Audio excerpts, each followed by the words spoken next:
Profe. Perfecto, entonces arrancamos. Buenas tardes a todos desde el Instituto de Ciencias Sociales del Paraguay.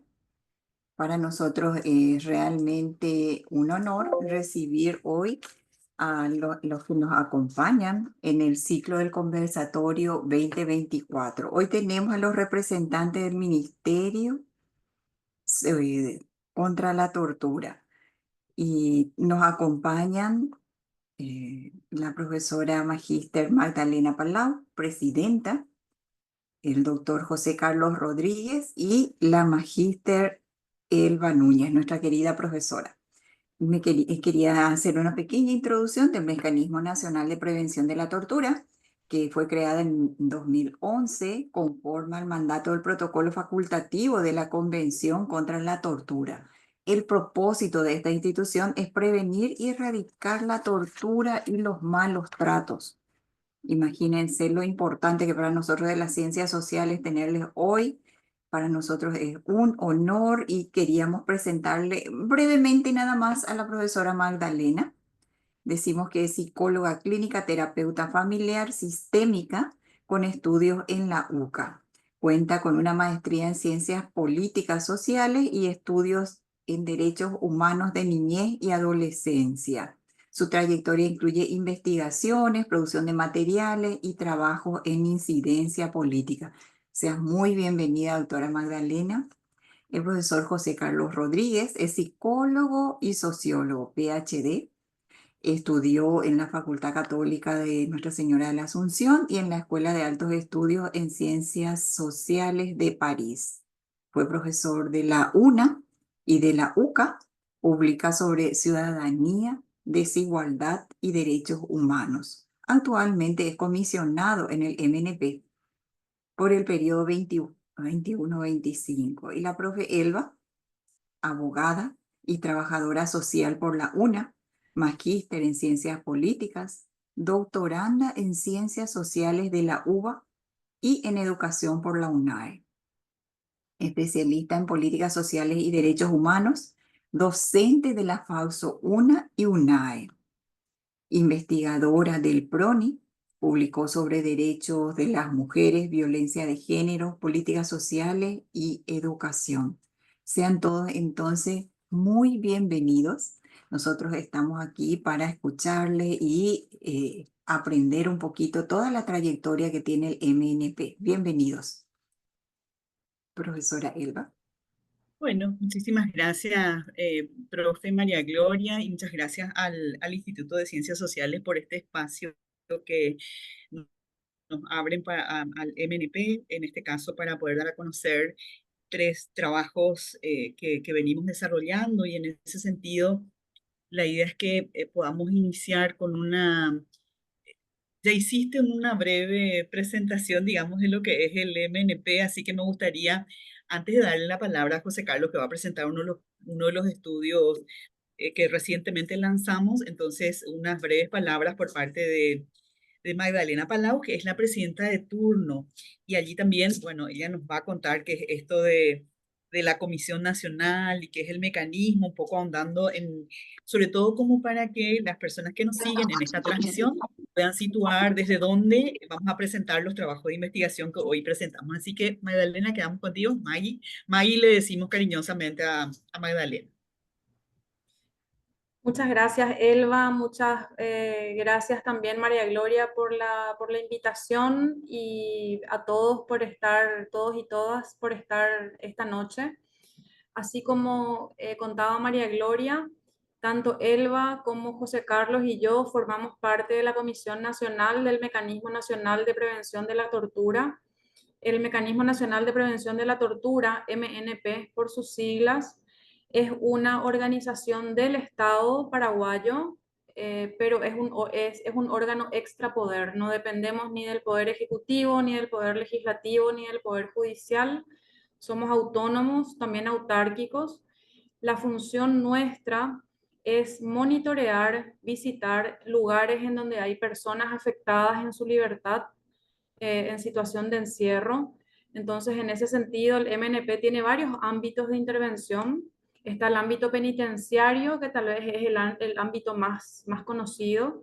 pero también está el ámbito de centro educativo de adolescentes en conflicto con la ley, hogares de adultos mayores que también visitamos, hogares de niños, niñas y adolescentes separados de sus familias, hospitales psiquiátricos, hogares sustitutos de salud mental, el ámbito policial y militar también, comisarías. En estos últimos años también se sumó el ámbito migratorio a partir de situaciones en donde personas que están en tránsito, digamos, quedan varadas por algún motivo. Entonces, siempre que haya una situación de afectación de libertad, el MNP está ahí para asegurar, digamos, que los distintos derechos en el ámbito de derechos humanos sean cumplidos. Y esta noche lo que quisimos hacer es traer un poco el trabajo, compartir con ustedes el trabajo que hacemos desde el MNP en distintos ámbitos. En el caso de José Carlos, él va a presentar una investigación que se hizo para medir un poco las actitudes y la actitud ante la tortura. Él les va a contar en breve qué es lo que encontró en eso. También va a compartir el trabajo que estuvo haciendo en el MNP en el ámbito de mujeres en situación de encierro, creo que en penitenciarías en general, Elba, ¿verdad? Y después yo voy a estar compartiendo con ustedes un estudio que también es bastante reciente, es del año pasado, de lo que encontramos en el ámbito de niños, niñas y adolescentes separados de sus familias y en cuidado alternativo. Así que esos tres ámbitos, digamos, vamos a compartir con ustedes esta noche.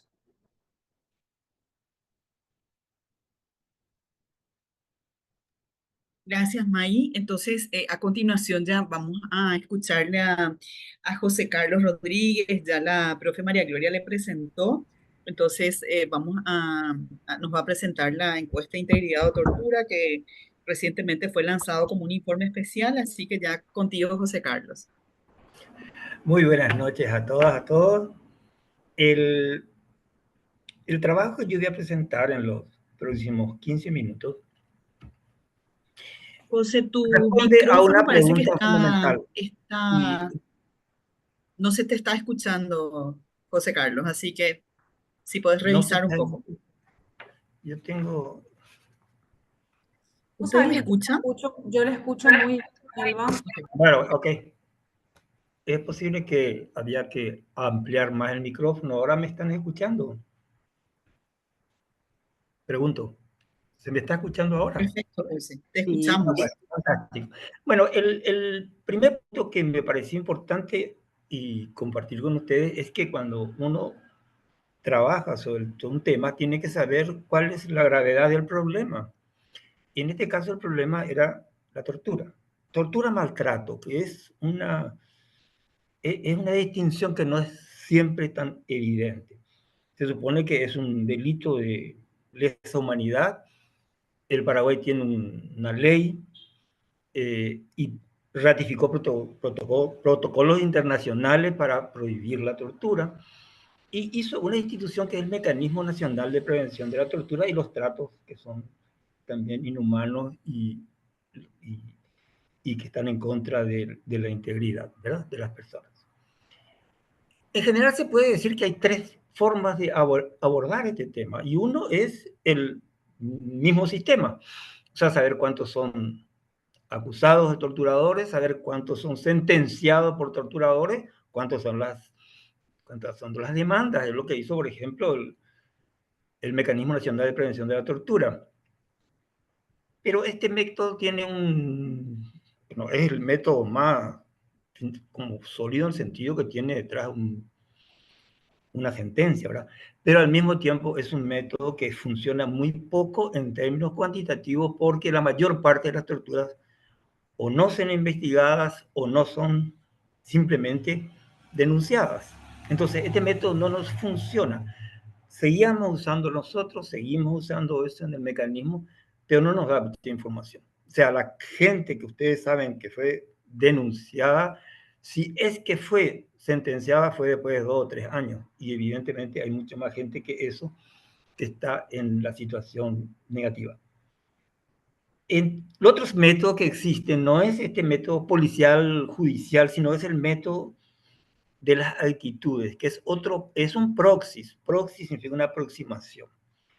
Y este método se usa y fue usado a través de encuestas que son sobre todo de actitudes. Y son 3 las actitudes de acuerdo a los protocolos internacionales. Uno es que se le pregunta a la persona, ¿usted estaría con certeza de no ser torturado? Y la persona contesta que sí o que no, ¿verdad?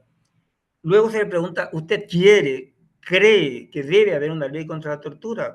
La persona que contesta que sí o que no.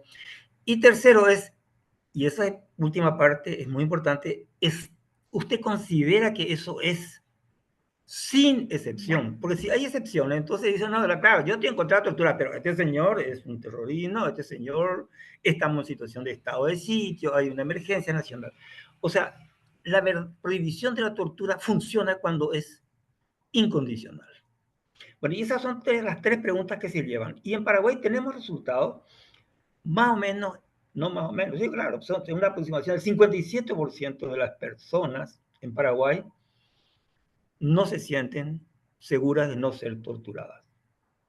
Que es un número importante, son de los adultos son 3,8 millones de personas, ¿verdad?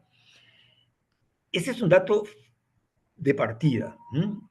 Es un dato que se parece bastante a medias mundiales, pero el mundo es un mundo en donde se tortura, o sea que estar en la media no es una cosa buena. Yo diría que es una cosa mala porque hay demasiados países donde todavía no se abolió, no se erradicó la tortura. El tercer método es el método de los expertos. El método de los expertos consiste en tomar documentos internacionales anuales. Esos documentos anuales son sobre todo del Departamento de Estado, de International Watch, o también, y el más importante para todos nosotros, es Amnistía Internacional. Entonces se hace un análisis de contenido de esos documentos anuales y en base a ese análisis de contenido uno le pone una nota, como cuando usted hombre o mujer, califica un examen. Un examen, ustedes saben, puede muchas veces un texto, no es un dato cuantitativo, pero uno le pone 5, 4, 3, 2, 1, etcétera, de acuerdo a la calidad, y entonces le pone un número, numeriza una información cualitativa. Y ese es el tercer método. La ventaja de este tercer método, bueno, es que tenemos una serie histórica que va desde 1975 hasta hoy y también es comparable con otras sociedades. Y el Paraguay se comporta también en este método, como sobre el primer método, se comporta en forma muy correlacionada. O sea, en general, entre la nota, entre comillas, que tiene el Paraguay por el método de las actitudes y la nota que tenemos por el método de los expertos, es una nota que es muy, muy semejante. Si nosotros consideramos que 100% sería el máximo posible, el máximo posible dice que el 100% de las personas estén en contra de la tortura, el 100% de las personas creen que tiene que haber una ley y dicen que eso tiene que ser en todos los casos. Bueno, en ese caso, nosotros le damos 100. Y el caso de que todo el mundo esté en contra sería lo contrario. Desde el punto de vista de los expertos, eso significa que no hay tortura, no hay negligencias intencionales, no hay asesinatos, no hay ejecuciones de ningún tipo, no hay desapariciones, y que eso, y que eso es el 100%. Y lo contrario sería, bueno, que tengamos un Estado de Derecho que no funcione, que todo el mundo está disponible o no disponible, es torturable, que todo el mundo está en peligro. Es lo que estuvo Paraguay en la peor época que se tiraba la gente de los aviones. Es lo que tuvo Argentina en un tiempo muy posterior, cuando cuando se vivió esa época del terror, lo que tuvo Uruguay también en momentos, que es el peor momento. Y supongo lo que tiene Gaza ahora. Entonces, nosotros tenemos una alta correlación entre estos otros dos métodos y eso nos permite tener una cierta idea, no solamente de en qué ranking estamos nosotros dentro de la tortura, sino también, y eso es muy importante, cómo fuimos evolucionando. Y en la evolución tenemos claramente tres etapas. La primera etapa es la etapa de la dictadura, en que nosotros teníamos una nota muy inferior al promedio del mundo, o sea que estamos peor que el promedio del mundo. Luego la transición, de que nos empatamos con el mundo. Y finalmente la época contemporánea con monitoreo, que eso incluye el MNP, en que tuvimos momentos en que erradicamos la tortura, momentos que no teníamos un puntaje suficientemente importante de faltas, y entonces podemos decir que la erradicamos, y una nota que se acerca a los promedios mundiales, que es una mala nota. En general, eso es así. En general, esa es nuestra visión y podemos tener datos tenemos datos al respecto.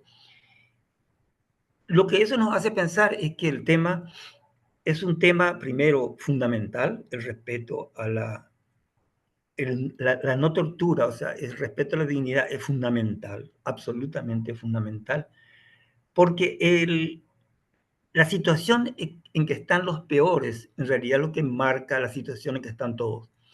Porque claro, si una persona tiene poderío, tiene cultura, etcétera, etcétera, esa persona generalmente está fuera de los riesgos. Para saber cómo está un país no hay que ver a la gente que está mejor. A veces la gente que está mejor es igual en todo el mundo. Hay que ver cómo está la gente que está peor y que es mayoritaria. En general, nosotros podemos decir de que hay un progreso en Paraguay, porque hay países que no están en un progreso. Por ejemplo, Brasil no está en progreso. Para Brasil en el 75 y hoy no ha mejorado. Estados Unidos no ha tenido progreso. Hasta el 2000 tenía una bajísima tortura, hoy tiene más. Y entonces hay una situación positiva, pero al mismo tiempo queda una enorme duda porque ya me quedan solamente 5 minutos y voy a ser breve. En la última etapa nosotros tenemos un problema en que de vuelta la tortura volvió a bajar de ranking, o sea, volvió a subir. Y eso luego nos tiene muy, muy preocupados. Eso incluye, como lo dijo muy bien María Magdalena, la tortura penitenciaria, la tortura que no viene a ser exactamente lo mismo, pero que es equivalente a una violación de la dignidad y de la integridad en menores, en adultos mayores, en personas con discapacidad psicosocial o con estado de discapacidad psicosocial. O sea, todos esos ámbitos que nosotros monitoreamos de tal manera de pasarle a la persona limitada o privada de libertad una mejoría y también a la sociedad paraguaya para que sepa hasta qué punto estamos haciendo nuestros deberes, que es que se rigen, digamos, por normas internacionales y que tienen en general el apodo, el apellido de derechos humanos. Bueno, voy a terminar entonces lo antes posible. Tenía unas imágenes, pero las imágenes son muy complicadas para mirar en una pantalla porque son muchos números y los números por PowerPoint se pasan mal porque tienen que ser muy pocos para que se vea bien. Muchísimas gracias y podemos conversar después.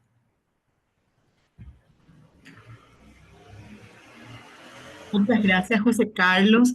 Justamente la idea que hoy quiero también colocar al presentar los distintos trabajos es por allí alentarles a, por supuesto, visitar la página, poder leer en su totalidad los estudios y, por supuesto, también contribuirnos con, digamos, propuestas de cómo de las ciencias sociales seguir investigando esto de cómo, digamos, se presenta la tortura en Paraguay, pero esto que coloca José Carlos realmente tiene que ver con un estudio absolutamente pionero en el Paraguay, como él muy bien contó. En el mundo se hacía este estudio, pero por primera vez Paraguay hace este estudio y una cosa que me parece, digamos, como para complementar un poquitito, José Carlos, lo hicimos con el INE, ¿verdad? Con el Instituto Nacional, digamos, de Estadísticas. O sea, esto señalar en términos también de la necesidad, digamos, de cómo el Mecanismo Nacional de Prevención de la Tortura trabaja,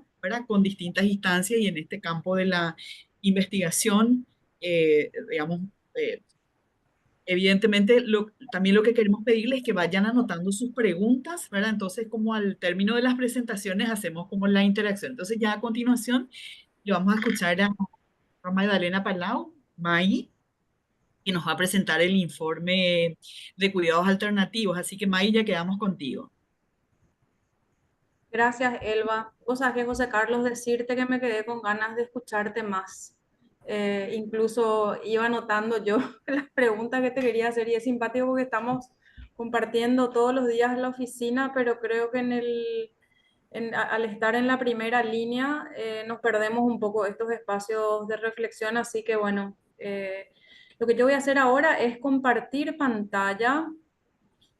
Yo no le manejo tanto a Zoom porque uy, quiero ver cómo hacer para compartir pantalla. Allí en Share, Sí. ¿viste? El verdecito ahí y entonces después buscas tu PPT y ahí Ah, proyectas. mira, ok. Ya, ya, ya, ya, ya. Y ahí ya Vamos, hago doble clic nomás. sí, exacto. Y puedes, si te resulta más cómodo, también apagar tu pantalla si es que no ves al mismo tiempo. Ahí ya está. Puedes poner en presentación completa para que podamos, porque está todavía, falta poner en presentación completa tu PPT. Ahí ya ven, Ahí, completa. perfecto, perfecto, Genial. perfecto. Bueno, tengo muchos firuletes en la pantalla. Bueno, voy a ver cómo puedo hacer. Ahí se va más arriba. Parece que me escuchó la computadora. Bueno, como les contaba antes, lo que voy a presentarles es un informe que hicimos entre el año 2023 y 2024 en el MNP. Nosotros desde el MNP visitamos también lugares en donde hay niños separados de sus familias. ¿Cuándo hicimos este informe? Recabamos información entre marzo del 2023 y junio del 2024. Para esto nos fuimos a 39 unidades de cuidado alternativo en Paraguay, o sea, en distintos departamentos del país, que son unidades ejecutoras de cuidado alternativo, son hogares o son programas de familias acogedoras en donde los niños que son separados de sus familias de origen están mientras tanto se resuelve su situación de vida, digamos. El énfasis que el MNP le puso a este monitoreo es focalizado en qué trabajo se hace con la familia de origen del niño. A ese abordaje se le conoce con el nombre de mantenimiento del vínculo. Entonces, ¿qué trabajo se hace con la familia del niño para que el niño pronto pueda dejar de estar en el hogar y volver a vivir con alguien de su familia o pasar a vivir con una familia nueva a través de la adopción? Entonces, como para que se ubiquen en este tema, ¿qué es lo que a veces ocurre con chicos que están en sus familias? En algunas ocasiones ocurren situaciones de malos tratos en esas familias, maltrato físico, abuso sexual, negligencia, alguna situación que hace que intervenga el Poder Judicial. Entonces, en algunas ocasiones los juzgados de niñez establecen que para una mejor protección el niño tiene que ser sacado de su familia y ser enviado a un lugar de cuidado alternativo. Cuidado alternativo es cualquier cuidado en donde el niño está cuando no está a cargo de su mamá o su papá. Entonces ustedes van a escuchar mucho en el ámbito de niñez separada de su familia que se habla de cuidado alternativo cuando el niño está en un hogar o cuando el niño está en una familia acogedora. Una familia acogedora es una familia que cuida al niño por un determinado tiempo, pero que no tiene intenciones de adoptar. Es una familia como una familia puente que acompaña al niño entre la situación de dificultad y la situación de resolución del problema. Mientras tanto, Hay un equipo técnico compuesto normalmente por psicólogos y trabajadores sociales que hacen un trabajo de evaluación de la familia del niño donde se originó el maltrato para ver qué posibilidades hay de que ese niño vuelva a vivir con alguien en condiciones seguras. Entonces, ¿en qué punto interviene el MNP? Siempre que el niño está separado de su familia y que todavía no volvió a vivir o con su familia o con alguna o que fue en adopción en ese momento de tránsito, es ahí cuando nosotros como MNP vamos a los hogares y vamos a las familias acogedoras a verificar que ese niño esté bien tratado, que acceda a salud, a educación, que todos sus derechos estén garantizados. ¿Con qué nos encontramos al momento de recopilar todas las cifras? En el 2024, 866 niños en todo el país estaban separados de sus familias en alguna de estas modalidades de cuidado alternativo. Casi el 60% son niñas y el 41% varones, y esta es una tendencia que se mantiene desde hace tiempo, por lo menos desde el 2017, que es cuando se tenían cifras del Ministerio de Niñez. En relación a la edad de los niños, ustedes ahí pueden ver que la mayor cantidad de niños son niños grandes, son niños de 12 años y más, seguido por la franja de niños de primera infancia de 0 a 8 años. Hay tres modalidades, en realidad la ley 6486, que es la que rige en el ámbito de cuidado alternativo de niños, establece que hay solamente dos modalidades permitidas: la familiar, que es cuando un niño está a cargo de una familia que lo cuida, y la residencial, que es cuando un niño está a cargo de una persona que cuida a un máximo de 6 niños. ¿Qué es lo que se buscó y se busca con la modalidad familiar y residencial? Asegurar una buena calidad de atención a los niños. Por eso la modalidad institucional es la modalidad que la ley ya establece que debería cerrarse y que debería cambiar y migrar a una de estas modalidades familiar y residencial. ¿Qué es lo que nosotros como MNP encontramos? Encontramos que a pesar de que esta modalidad institucional ya no debería existir, todavía 23% de los niños están en esta modalidad. Igual, 77% de los niños ya están en modalidades contempladas por la ley, que son la familiar, la residencial o incluso modalidades institucionales que están en proceso de transformación hacia una de las dos permitidas. Quizás lo más alarmante que nosotros observamos y que para el MNP es una situación que expone a los niños a tratos crueles, inhumanos y degradantes, es que un niño que va a cuidado alternativo para ser protegido, finalmente termina estando en esta modalidad de cuidado. 3 años es lo que nosotros vimos que los niños están como tiempo de permanencia tipo en el 2023-2024. En comparación al 2008, cuando los niños estaban entre 3 y 6 meses solamente, o del 2017, cuando el tiempo de permanencia era de 16 meses. O sea, hoy tenemos una ley específica para el ámbito, pero sin embargo los procesos están mucho más lentos. Fíjense la cantidad de tiempo que un niño está separado de su familia. Según la ley, teniendo en cuenta todo el proceso de trabajo de las distintas etapas, al cabo de 6 meses o de 7 meses, que ya es mucho en la vida de un niño, pero al cabo de ese tiempo el niño ya tendría que tener una resolución. Pero fíjense, en el caso de Guairá, los niños que estuvieron en su último lugar de cuidado estuvieron 8 años en ese lugar de cuidado en el que tendrían que haber estado 3, 4, 5 meses. En Misiones, el tiempo de permanencia es de 6 años. En todos los casos se mide en términos de años, lo cual es muchísimo, porque muchos de estos niños tienen la misma edad que el tiempo de permanencia que están en esos hogares. Entonces, realmente es un daño muy grande el que le hacemos como país a niños que están en hogares y en cuidado alternativo en general.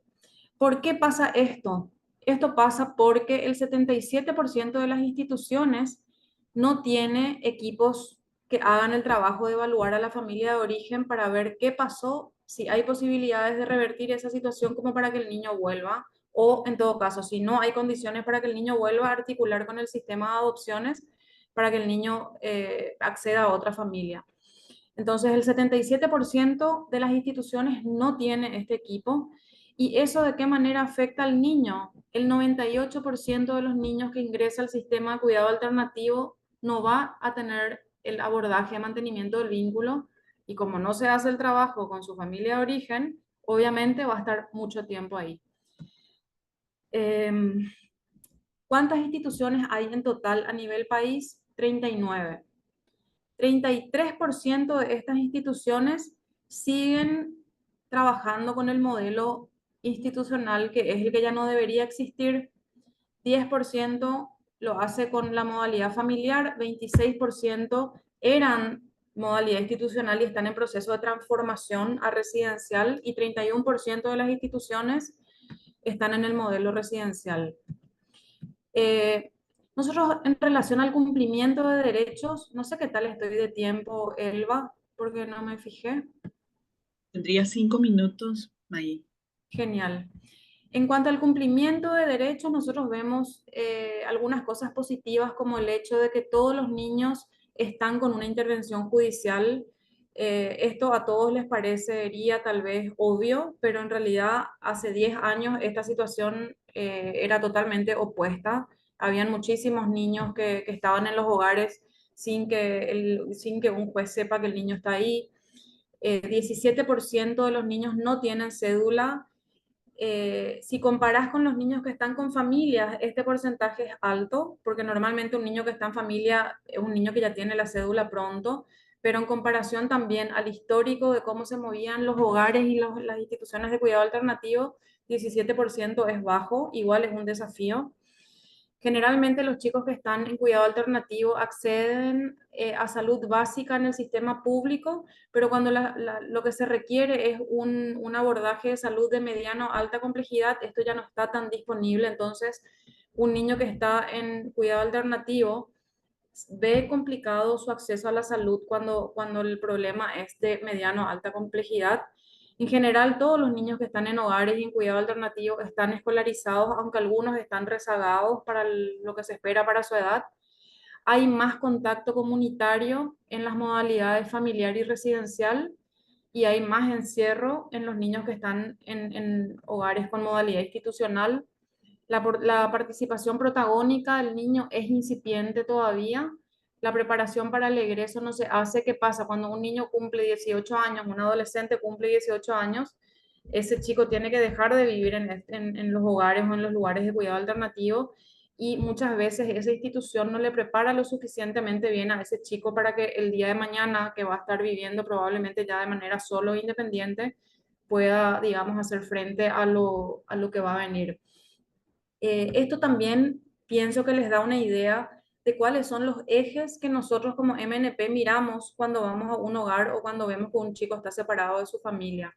Mecanismos de queja no están instalados y hace falta en general más capacitación en las unidades ejecutoras, o sea, los hogares.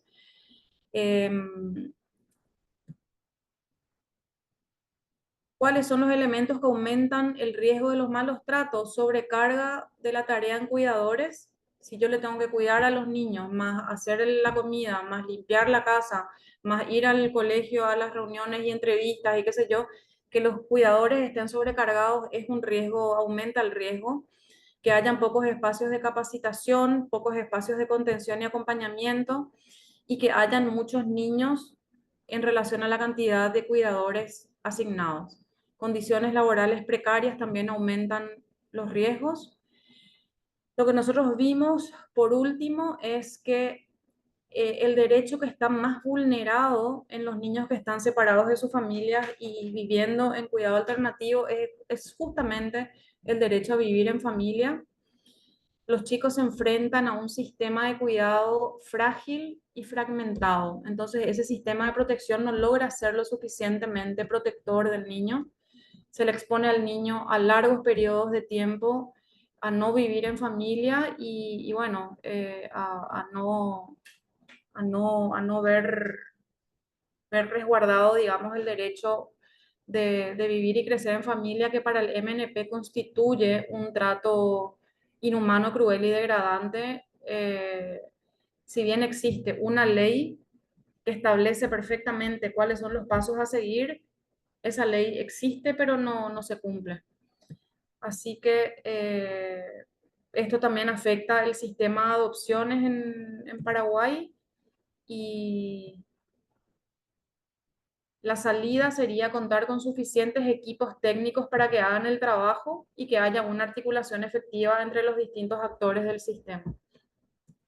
Yo les dejo este código QR con el que pueden ingresar al informe especial, que tiene muchísimos más datos especificados sobre todo esto que estuve presentándoles ahora.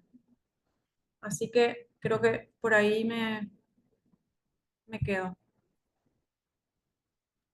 Muchas gracias, Maggie. La idea era muy brevemente hacer estas presentaciones como para tener un tiempo suficiente también para la interacción, para las preguntas.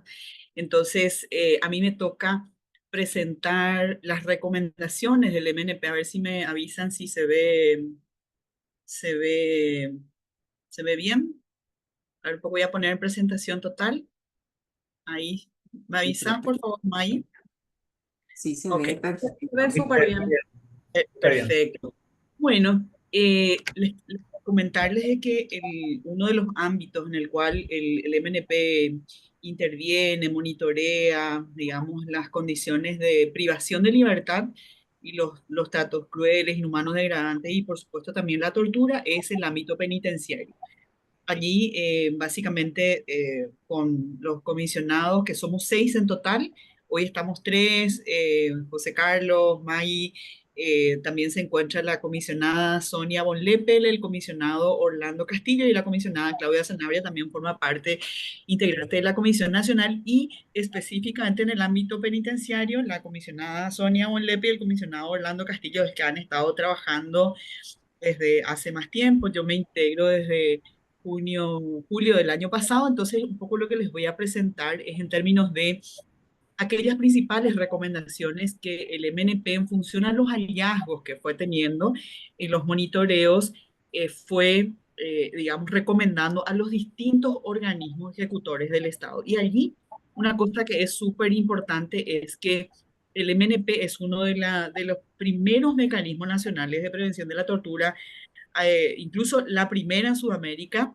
creada a la luz del protocolo, y en ese sentido, ciertamente hoy les presentamos algunos estudios realizados o incluso los resultados de monitoreos realizados, las recomendaciones, pero además de todas estas acciones, también, por supuesto, trabajamos en toda la línea de incidencia en función a los resultados, todo el tema de la línea de formación y también lo que tiene que ver con promover, por supuesto, la participación ciudadana en la prevención de tortura, porque justamente en la ley de creación del MNP, de hecho, la participación ciudadana se contempla luego de manera integral, digamos, es decir, es una de las vías en las cuales, ya sea por la vía del escabinado, que son personas expertas que nos colaboran en el MNP, o por la vía de voluntariado, digamos, contribuyen con el mecanismo. Entonces, y una cosa súper importante, yo voy a presentar solo unas líneas respecto a algunos hallazgos y recomendaciones. Estas recomendaciones son de carácter obligatorio para todos los organismos del Estado. Primero, todas las instituciones tienen la obligación de prestarnos la debida colaboración al momento que hacemos estos que le llamamos visitas de monitoreo, que los monitoreos pueden ser de intervención, monitoreos integrales, entonces las instituciones están obligadas para prestarnos información y no solamente eso, sino que posteriormente están obligadas a cumplir las recomendaciones que emitimos y estas recomendaciones, digamos, algunas son de corto plazo, largo plazo, en fin, la idea es que contribuya a contar con políticas públicas que prevengan la tortura, así que cese de alguna manera si se están reproduciendo tratos crueles, inhumanos y degradantes, como señalaba hace rato José Carlos, un poco en esto que está el estudio que nos señala May, entonces un poco en esta línea. Y lo importante también es que efectivamente todos los datos que nos contribuyen, digamos, en las visitas de monitoreo o en los trabajos de investigación que hacemos también, son de carácter confidenciales, efectivamente. Es decir, esta idea de no causar más daño, es más, incluso proteger a las personas que nos brindan la información, es parte de los principios éticos, digamos, que tenemos dentro del MNP. Entonces, un primer punto de partida para colocar esta reflexión en torno a las personas privadas de libertad y específicamente mujeres privadas de libertad, es que tenemos que reconocer de que en Paraguay hay una crisis penitenciaria y en ese sentido hay, digamos, es decir, en el año 2024, y ahí también invitarles a conocer el anuario estadístico que produce anualmente el Mecanismo Nacional de Prevención de la Tortura, que está allí. Al final también les voy a mostrar un código QR para que ustedes puedan seguir. Y en ese sentido, en 2024 sí cierra con 17.848 personas privadas de libertad, de las cuales el 60% está con prisión preventiva y solo el 30% está con condena. Allí una cuestión súper importante saber es que la prisión preventiva tiene que ser, la prisión tiene que ser la última ratio, se suele decir desde un enfoque garantista, en el sentido de que las personas efectivamente, es decir, se les tiene que ofrecer medidas alternativas en principio a la prisión, pero sin embargo tenemos a eso incluso le solemos llamar abuso de la prisión preventiva, y en ese sentido incluso hay acordadas de la Corte que instan a evitar el abuso de la prisión preventiva. Entonces, si miramos en términos de cómo esto efectivamente afecta, tiene que ver con, esto afecta en la vulneración de derechos, a la alimentación, a la salud, al agua, en fin. Y en este sentido encontramos que 932 de las personas privadas de libertad, 932 son mujeres. Y esto mismo que señalábamos hace rato, es decir, la lógica es que el 60% está con prisión preventiva.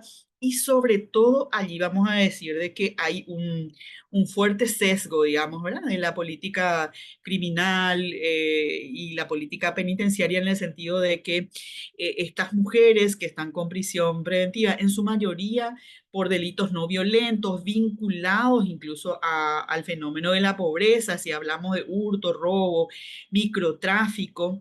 Entonces, básicamente encontramos este elemento. Y esto que hace rato le señalaba, lo de la crisis penitenciaria, hablamos de un hacinamiento grave, digamos que si hiciéramos, como ustedes pueden encontrar en el anuario estadístico, como una especie de ranking, digamos, de cuáles son las penitenciarías con mayor hacinamiento, y hablamos de San Pedro con 1.076, digamos, por ciento más de la capacidad de aforo que tiene la penitenciaría. Luego le sigue Ciudad del Este, Emboscada y Concepción.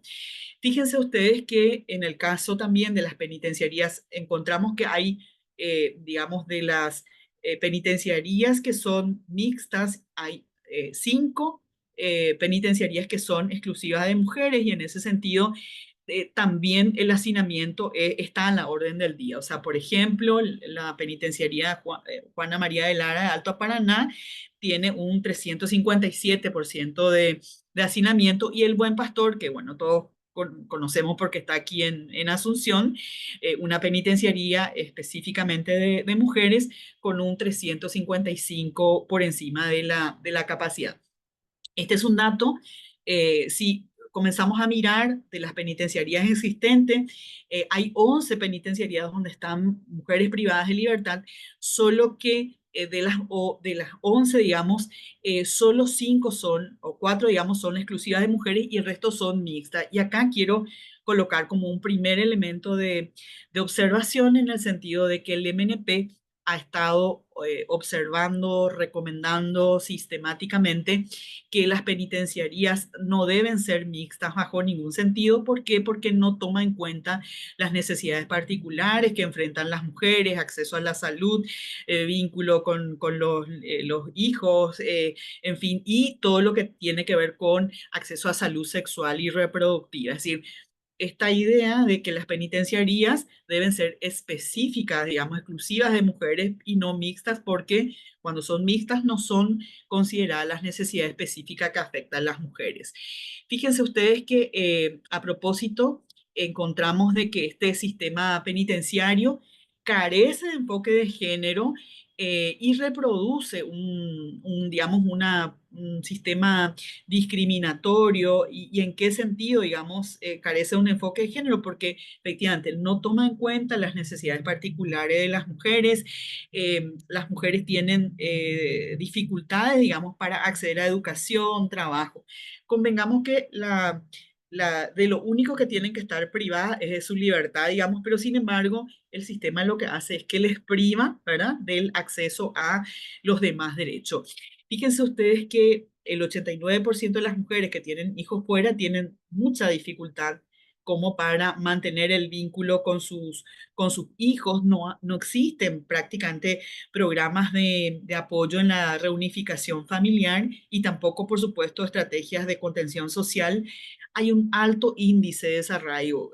¿A qué le llamamos desarraigo? Esto de que mujeres privadas de libertad que son de Asunción, pero sin embargo son trasladadas a, no sé, a la Penitenciaría Regional de San Pedro o a su vez a Alto Paraná, en fin. Entonces, ¿cuál es el problema con el desarraigo? Es que estas mujeres están impedidas de tener acceso a los beneficios procesales, ya sea la salida transitoria, condicional, esto de que requiere que digamos que donde vive la mujer privada de libertad, es decir, donde está privada de libertad pueda ir, ¿verdad?, a una casa cercana a donde está privada de libertad. Entonces encontramos que muy fuertemente la falta de políticas de reinserción social y sobre todo también lo que tiene que ver con, si vamos a mirar desde la opinión consultiva 29, ¿verdad?, de la Corte Interamericana, que habla de un enfoque diferenciado que tiene que haber en el abordaje de las mujeres privadas de libertad. Entonces,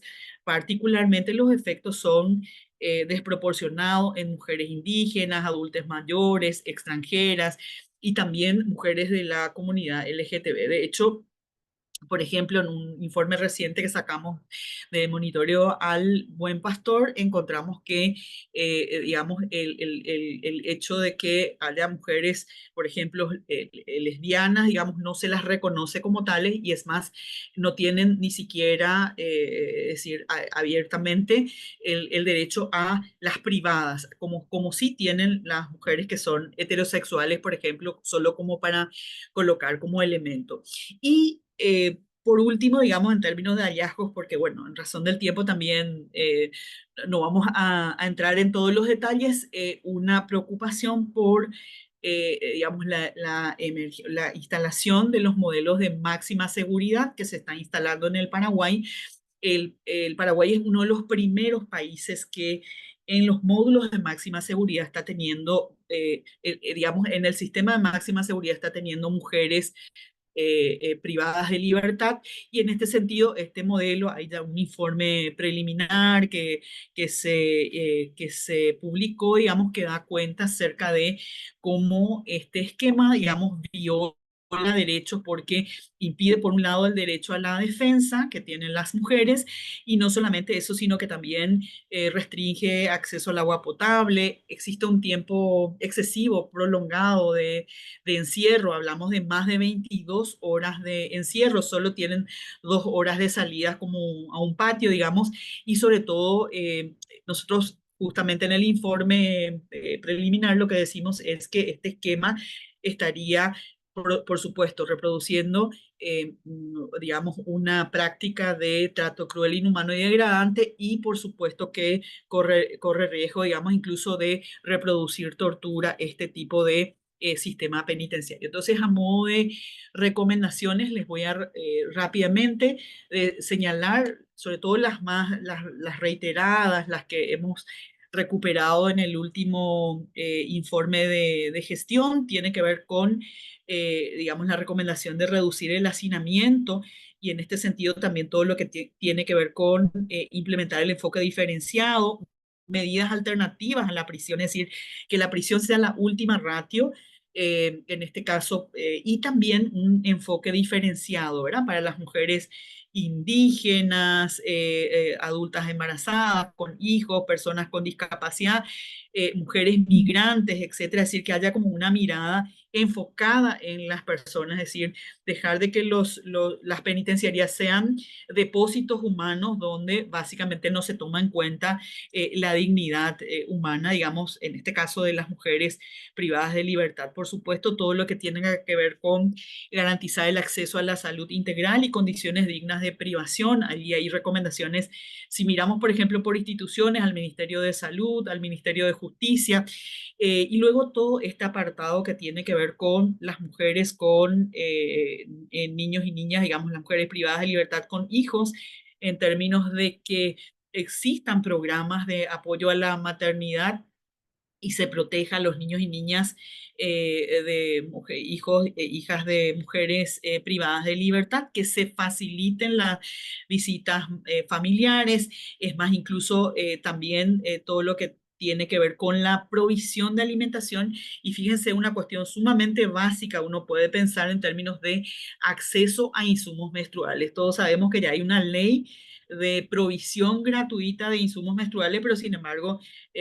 digamos, las penitenciarías todavía hasta estos momentos no recibe, digamos, las mujeres no reciben adecuadamente los insumos menstruales. La implementación de programas de reinserción social que justamente eviten de que sea un círculo vicioso, digamos, incluso de reincidencia de las mujeres al no tener oportunidades, porque hablamos de factores vinculados a pobreza fundamentalmente y sobre todo y por último, lo que tiene que ver con adoptar el enfoque de género en las políticas penitenciarias. Hoy nosotros estamos como MNP participando de un proceso de discusión en torno a la reforma de la ley 1340, porque efectivamente la mayor parte de las mujeres están privadas por microtráfico y eso tiene que ver también con la necesidad de modificar esta ley punitiva, digamos, y en la que básicamente las mujeres terminan siendo víctimas como eslabón más débil de la cadena. Entonces, un poco en esta línea, lo que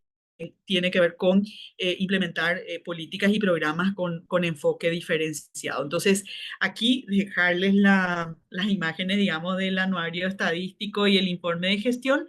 Y en este código QR ustedes pueden también después explorar y encontrar los informes, los anuarios de todos los años, como para poder seguir, digamos, el trabajo que viene haciendo el MNP. Así que ya con esto espero no haberme pasado, así para ya abrir al tiempo de preguntas. Así que aguardamos si hay preguntas en las redes sociales, por favor, si nos pueden compartir. Creo que las compañeras de ICSO nos están ayudando con las preguntas en el Facebook, entonces quedamos atentos a sus preguntas, observaciones, en fin, y sobre todo invitadísimos a sumar, digamos, ¿verdad? Con estudios, con trabajos en esta línea de contribuir a la prevención de la tortura. Gracias y quedamos a las preguntas. Profe. Muchas gracias, profesora. Entonces abrimos ahora este espacio. Está con nosotros el profesor Derli, él es investigador del ICSO, también el profesor Maldonado. Adelante, si tienen alguna consulta, también pueden escribir en el chat, vamos a estar leyéndoles. Y buenas tardes. ¿Vale, Buenas profesor? tardes. Sí, ¿me escuchan? Perfecto, ¿se escucha? Sí. Bueno, excelente las presentaciones y bueno, aquí hay muchísimo trabajo y especialmente de ir clarificando un poco los conceptos, ¿verdad? Porque es una cuestión muy amplia, muy compleja, ¿verdad? Donde se cruzan niveles, ámbitos. Entonces, es muy importante que seguramente se vaya teniendo una claridad para poder ir avanzando, ¿verdad? Entonces, una pregunta al doctor José Carlos, ¿verdad? Sí, que nos habló, ¿verdad? De tres modelos.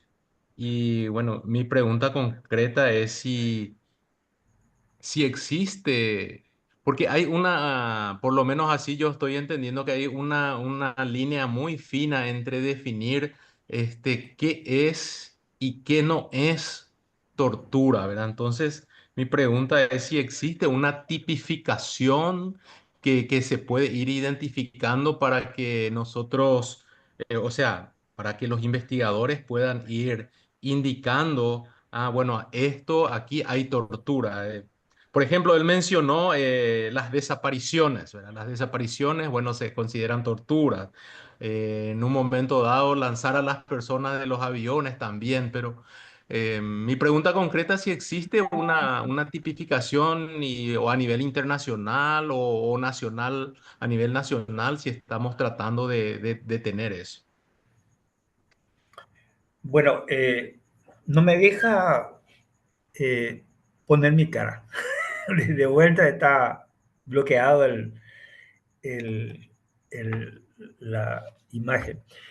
José Carlos, perdón, volvé nomás a insistir porque a veces es por la conectividad, entonces posicionate de vuelta sobre el No, video. ya lo hice largo, van a tener que escucharme nomás.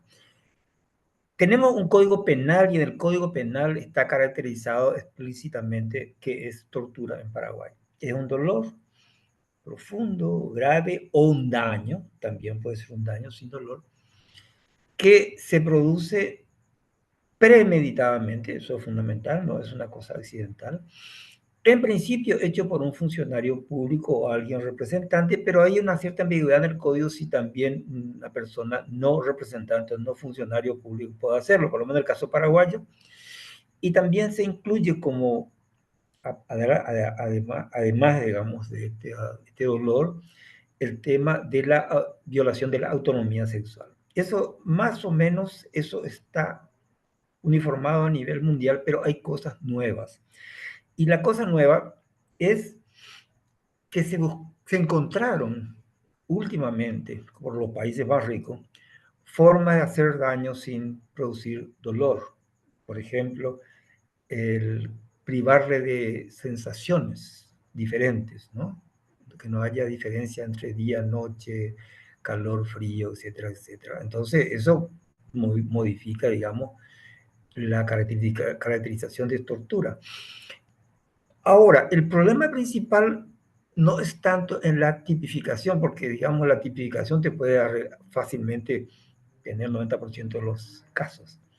El problema es poder estar registrando eso, porque el registro de la tortura no es como el registro de la pobreza o como el registro del COVID o del Producto Interno Bruto. Es un dato secreto y resguardado por el poder.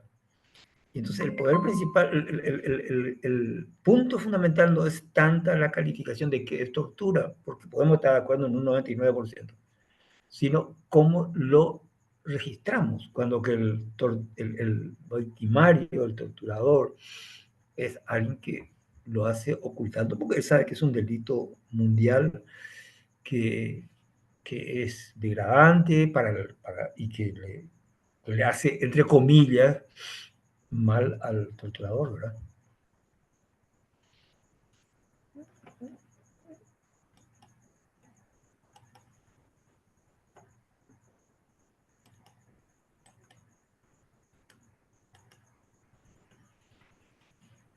Excelente. Profesora Elba, ¿vos estás proyectando Sí, también una y definición que querés aportar? justo sí, quería en la línea de lo que José Carlos acaba de señalar, me parece muy importante la pregunta que hace el profe, eh, porque creo que esta idea, convengamos que hasta hace muy poco tiempo pensábamos de que la tortura incluso era solo, sí, se presentaba solo en el contexto de la dictadura, así como una práctica extendida y compañía, digamos. Entonces encontramos que en el Código Penal esta es la definición que, así como señaló José Carlos, ¿verdad? El que intencionalmente infligiera a una persona pena, sufrimiento físico, mental o que la sometiera a un hecho punible contra la autonomía sexual con el fin de obtener de un tercero información, intencionalmente aplicado métodos tendientes a anular la personalidad disminuir capacidad física o mental, y hasta hace muy poco tiempo solo se trataba de que fuera precisamente un funcionario o agente del Estado, ¿verdad? Pero, ojo, justamente en esta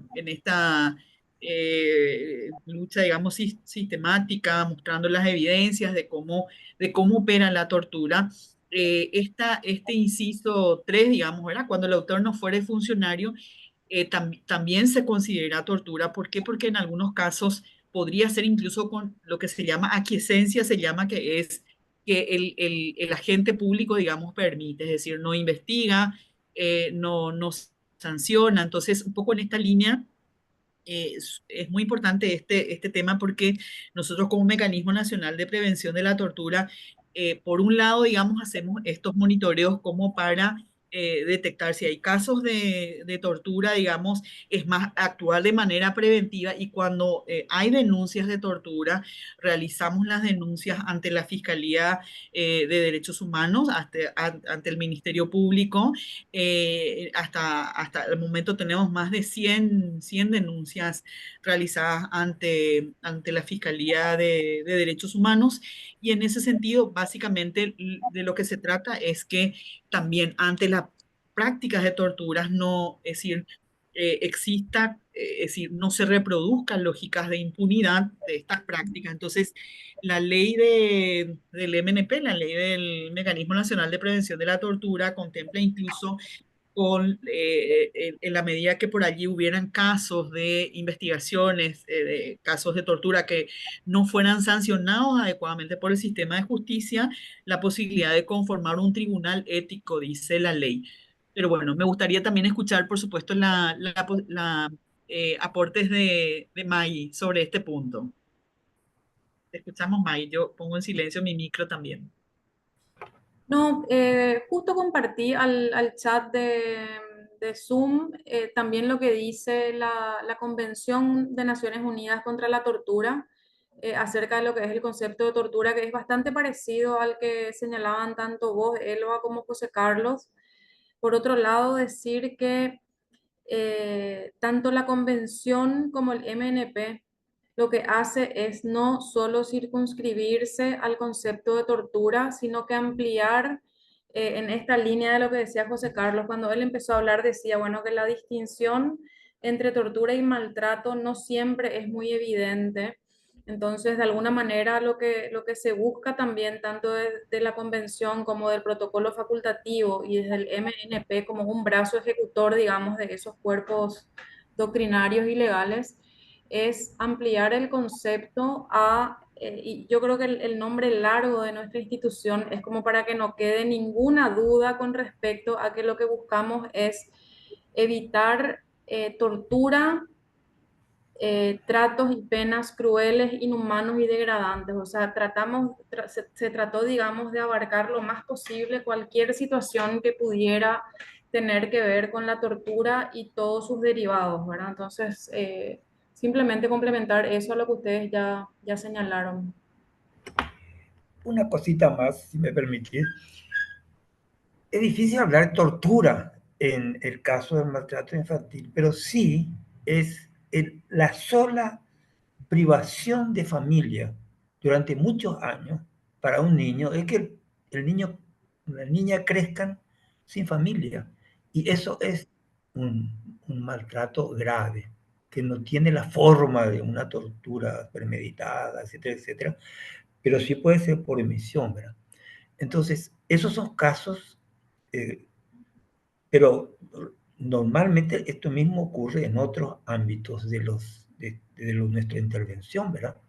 Que no es la tortura dura y pura, la que está en el Código Penal, pero algo equivalente en el caso de ámbitos de personas más vulnerables, porque el equivalente a tortura depende mucho de la vulnerabilidad de la persona. Por ejemplo, si una persona está con una situación de vulnerabilidad psicosocial o con una dolencia psicosocial, evidentemente lo mismo que no sería una cosa muy tremenda para una persona en una situación más estable, para esa persona puede ser muy dañino.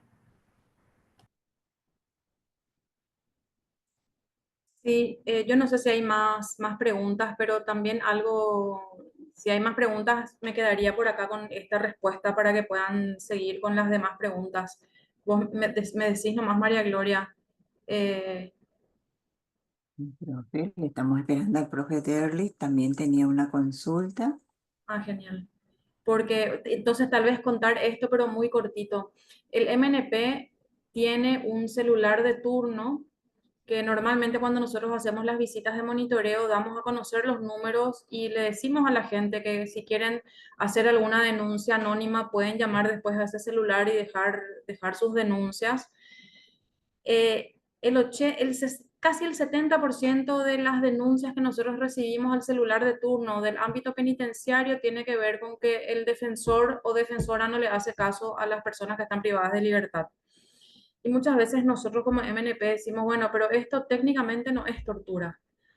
¿Qué hacemos? ¿Derivamos al Ministerio de la Defensa Pública o asumimos esto que están señalando?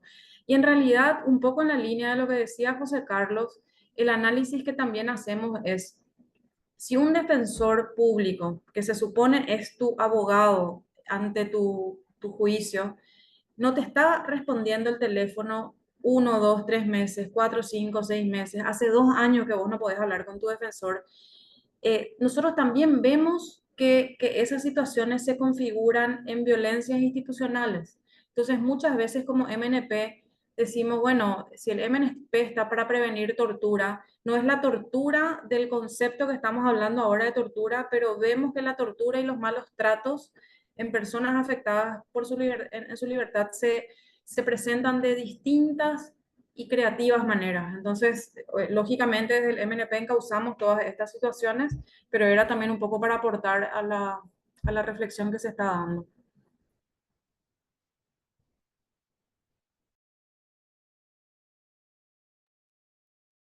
Excelente. No sé, el ingeniero Maldonado sí quedó entonces Excelente, muy, clara muy la claro, muy respuesta. claras las respuestas de mi parte. Ok, muchísimas gracias, profesor. Bueno, a mí me llamó la atención, profe, lo básico que decían que era el respeto a la dignidad. Si tenemos la mirada entonces de la prevención de la tortura, podríamos fomentarlo promoviendo el respeto a la dignidad.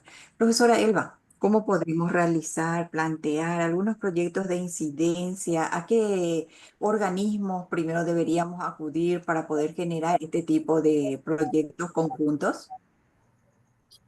Bueno, muchísimas gracias por la pregunta y efectivamente eso es lo que me parece muy importante. Creo que la contribución desde la investigación puede ser fundamental, digamos, es decir, para ver cómo es que está naturalizada incluso la tortura, ¿verdad? Es decir, o los tratos crueles, inhumanos y degradantes. Entonces, esta idea de que como sociedad, ¿cómo podemos vigilar, ¿verdad? Entonces, en ese sentido, desde el Mecanismo Nacional de Prevención de la Tortura tenemos alianzas, digamos, ¿verdad? Con la academia, con distintas universidades públicas, privadas, organizaciones de la sociedad civil también, en esta idea de que podemos contribuir desde la sensibilización, campañas de sensibilización que podamos hacer, cursos de formación que podamos hacer, pero además también incluir como módulos, es decir, contenidos dentro de las mallas curriculares, ojalá, ¿verdad? Es decir, en la formación en ciencias sociales, y esto de cómo en el día a día contribuimos efectivamente en la prevención de la tortura. Entonces, quisiera decir de que hay trabajos en esta línea, campañas comunicacionales, podemos contribuir con campañas comunicacionales desde el voluntariado, incluso solemos anualmente recibir estudiantes digamos, de grados, posgrados, así que el MNP está abierto allí como para, y por supuesto, ojalá en algún momento dado podamos llegar también a trabajos en territorios, ¿sí? Con organizaciones para hacer sensibilización, capacitación en términos de contribuir en compromisos muy concretos. Entonces, desde la academia, desde la investigación, la extensión, y por supuesto desde la formación académica y también contribuyendo con digamos, con materiales didácticos, en fin. Yo creo que la invitación va a ser en términos de que pensemos y cómo de las ciencias sociales a través de la investigación podemos contribuir. Por ejemplo, y con esto termino, digamos, recientemente se presentó una tesis, ¿verdad?, de estudiantes de grado de la carrera de la licenciatura de Trabajo Social sobre situación de mujeres indígenas privadas de libertad. Es decir, concretamente un estudio con propuestas, recomendaciones.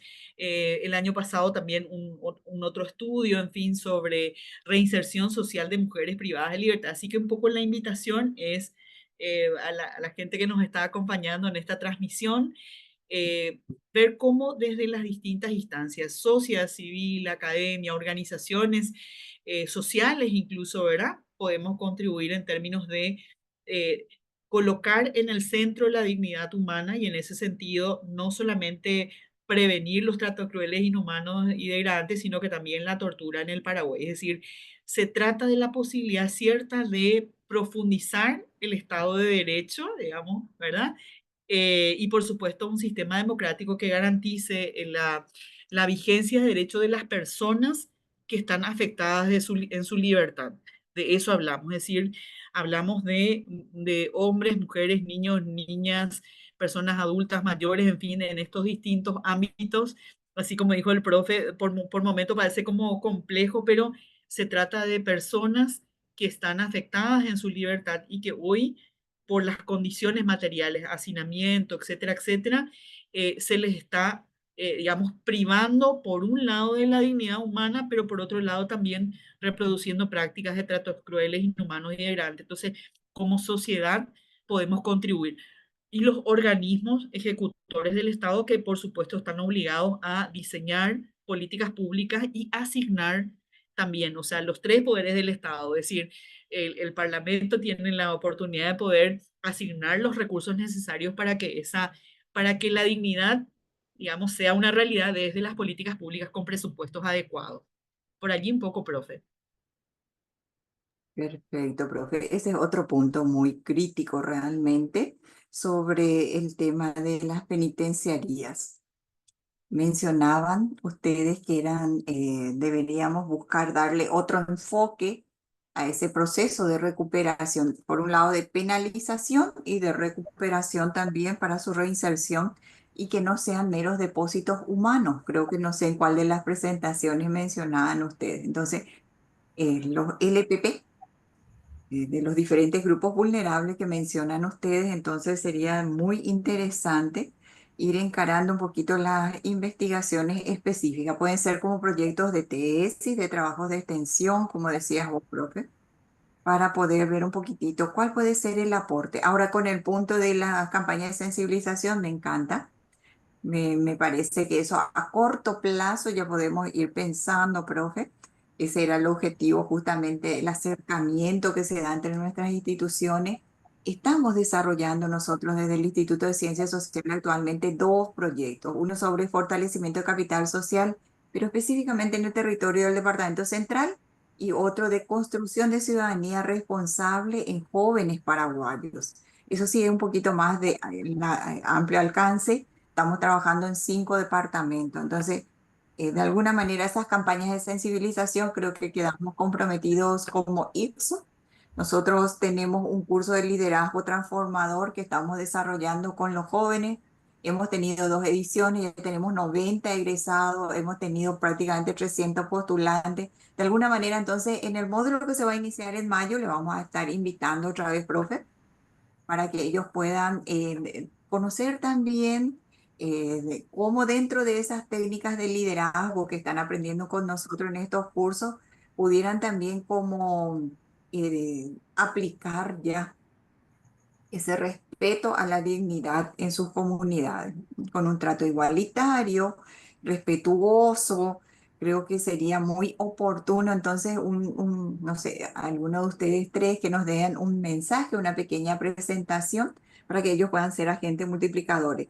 El tema de la investigación de la profesora Magdalena me pareció muy interesante también.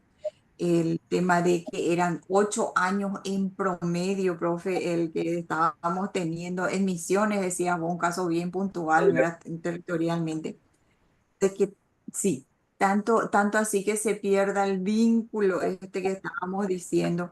Y mi pregunta era para ella solamente si existe un censo de todas esas familias transitorias, de hogares transitorios y cómo existe algún mecanismo para que ellas puedan ser seleccionadas, cómo se identifican a estos hogares, profesora. Sí, muchas gracias, María Gloria, por la pregunta, porque me das la posibilidad de poder dar también más información sobre el tema. Es terrible, terrible es que un niño esté 8 años viviendo en un lugar que no es su familia.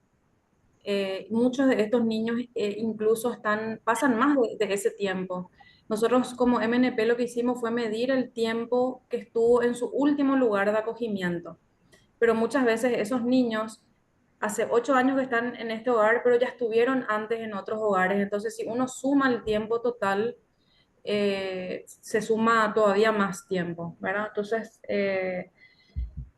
y eso tiene que ver con que no hay suficientes equipos técnicos que trabajan con las familias de los niños, porque desde el día uno que un niño llega a un hogar, desde ese día uno debería ya estar trabajándose con la familia de origen. Vos preguntabas, bueno, ¿cómo se hace la búsqueda de estas familias transitorias en donde a veces los niños están, o sea, el niño que no está en un hogar y que está en una familia acogedora? Son 4 programas a nivel nacional los que tienen programas de acogimiento familiar. Uno de ellos es el del MINA, que es el Ministerio de Niñez. El Ministerio de Niñez tiene un programa de familias acogedoras. Y el último dato que nosotros teníamos es que alrededor de 80 niños están en 80 familias acogedoras más o menos. Las otras 3 organizaciones son privadas, una es Enfoque Niñez, la otra se llama Dulce Semillita y la tercera se llama Unidos por Cristo. Unidos por Cristo tiene, por un lado, un hogar que es de modalidad residencial y otro hogar y el programa de familias acogedoras, que son familias como la de cualquiera de nosotros, que no tiene intención de adoptar y que lo que sí tiene es la intención de recibir por un tiempo a los niños hasta que ese niño vuelve con su tía, con su abuela, o si no hay condiciones de volver con alguien, pasa a adopción. Normalmente esas familias, justo nosotros como MNP, ahora yo estuve haciendo el monitoreo a estas 3 organizaciones privadas y una de las preguntas era esa, ¿cómo captaban a las familias? Y 2 de ellas son organizaciones vinculadas a grupos de iglesia y dentro del grupo de iglesia al cual pertenecen es como que ya les llegan las familias. Me sorprendió que casi todas estas organizaciones hacen posteos en redes sociales, hacen entrevistas y así es como reciben. En otros casos, las familias acogedoras, va de boca en boca. Una familia acogedora le consigue a otra familia y van sumando. Normalmente estas organizaciones hacen un proceso de evaluación. Las organizaciones que trabajan con familias acogedoras tienen dentro de su equipo a psicólogos y trabajadores sociales y el proceso de evaluación de estas familias incluyen visitas socioambientales, entrevistas en profundidad con los psicólogos, aplicación de test. Hay un test muy conocido que es el test Cuida, que mide indicadores y capacidades de brindar protección y brindar cuidado.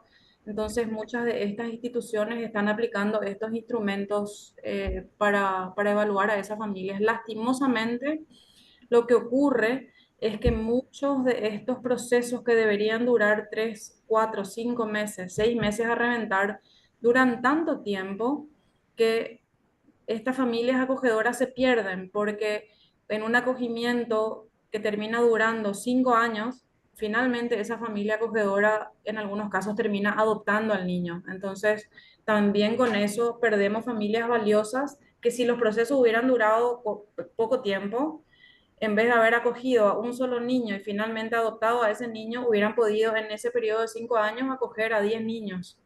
Podrían haber habido mucho más rotación, entonces esos 866, en vez de estar en distintas modalidades, hubieran estado prioritariamente en la modalidad familiar. Así que es un desafío que tenemos. Excelente. En Y, términos generales, yo quería decir algo muy breve. profe, El ideal es que la sociedad no necesite encerrar a la gente. Y cuando nos vamos a algunos países como Holanda, Dinamarca, vemos que las cárceles se están cerrando. O sea, las cárceles están perdiendo importancia porque hay demasiado poca gente. Ese es un ideal. Pero eso supone ¿qué? Supone una sociedad mucho más igualitaria en todos los aspectos. Hoy mismo, si usted va a una cárcel paraguaya, van a encontrar que por un lado están los VIP, o sea, las Very Important People, que tienen una celda de lujo, y luego tenemos el pasillero, que está en el pasillo, o sea, que vive en cuatro baldosas y duerme en cuatro baldosas. O sea, hay una enorme discriminación. Y es claro que la tortura también tiene que ver con eso y tiene que ver con otras cosas como, por ejemplo, la corrupción. La gente tiene la sensación, primero que nunca se le distinguió, porque si usted es sospechado, usted no es delincuente, usted es inocente. En principio es un inocente hasta que venga una sentencia. Nadie puede ser culpable antes de tener sentencia. La gente ahí ya comienza a entender de que el sistema no funciona. En segundo lugar, la comida es mala, la salud es mala. O sea, el ambiente es un ambiente muy deprimente y la gente puede mejorar con plata. Y entonces el bienestar depende de la diferencia económica. Eso hace una sensación de que eso está mal, no de que hay una penalidad que puede justificarse por razones de mejorar la vida de todos, inclusive de la persona que cometió una falta, sino que es todo injusto. Y entonces eso favorece mucho también la rebelión, la creación de mafias. Y entonces eso empeora. Entonces, parte de la lucha contra la tortura y contra la cárcel prolongada es la justicia social. Es así de simple.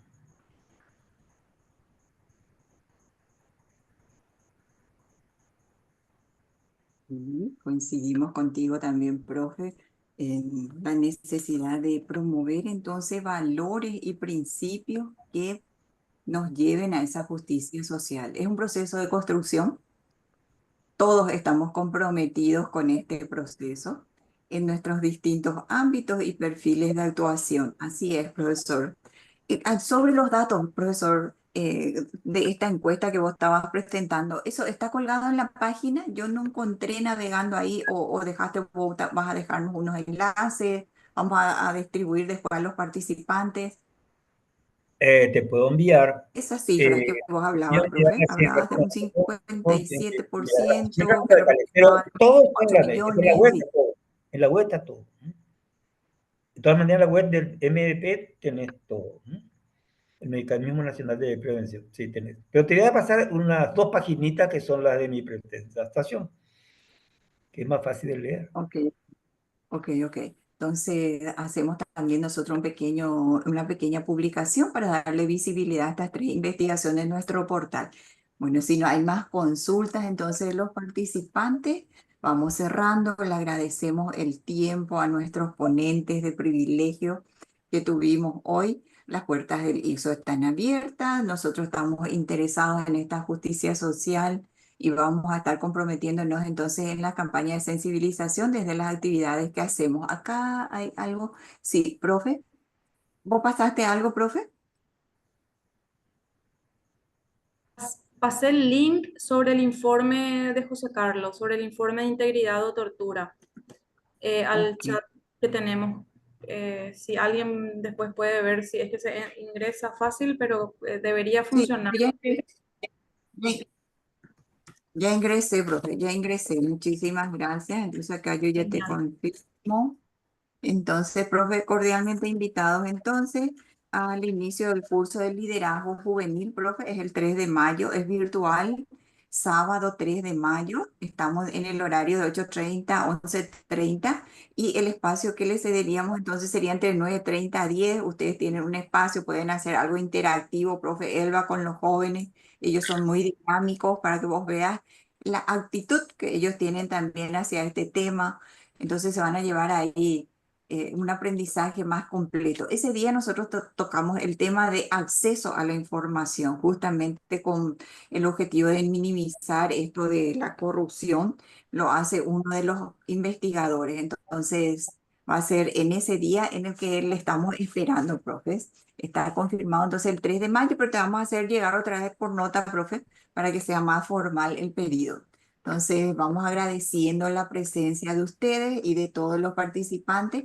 Les esperamos entonces, deseándoles felices Pascuas en el mes de mayo. Tenemos muchas actividades, entonces le agradecemos a todos y nos vamos yendo. Profe Elba, ¿algunos comentarios? Profe Maggie. Por mi parte, María Gloria, agradecerte mucho este espacio.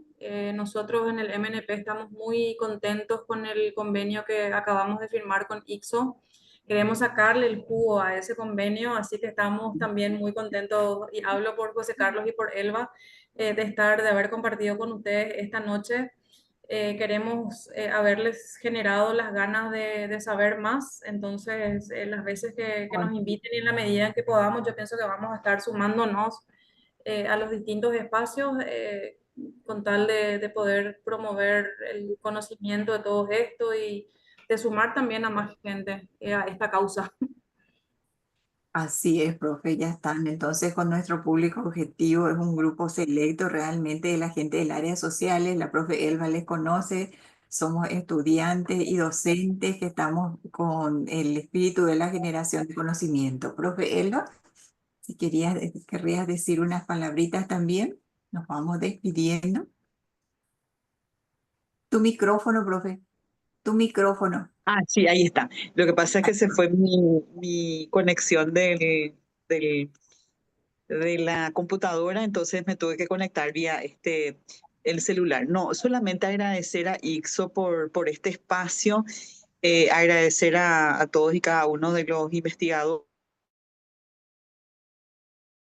investigadoras de ICSO, por un lado por, digamos, establecer la alianza con el MNP. Yo creo que esta alianza va a ser muy fructífera en términos de contribuir desde estudios de las ciencias sociales como para efectivamente contribuir, ¿verdad?, en la prevención de la tortura y finalmente en ese sentido agradecer muchísimo, estar como muy al pendiente de oportunidades que haya como para compartir. De hecho, invitarles a visitar la web de allí del MNP, donde hay una serie de estudios por allí, a lo mejor incluso ir, digamos, proponiendo cuestiones como para seguir trabajando en esta línea. Así que muchísimas gracias, profe Gloria, y a todo el equipo de ICSO por facilitar este espacio. Y gracias a mis colegas por compartir este espacio. Esperamos que, bueno, que continuemos un poco en esta línea trabajando juntos.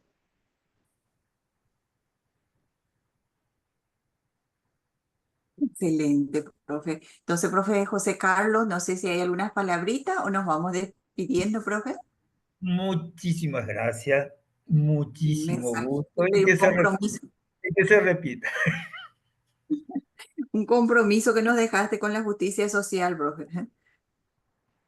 Arrancamos entonces ahora y nos vemos en mayo otra vez. Por favor, profesora May, entonces para agendarnos. Muchísimas gracias a todos. Gracias a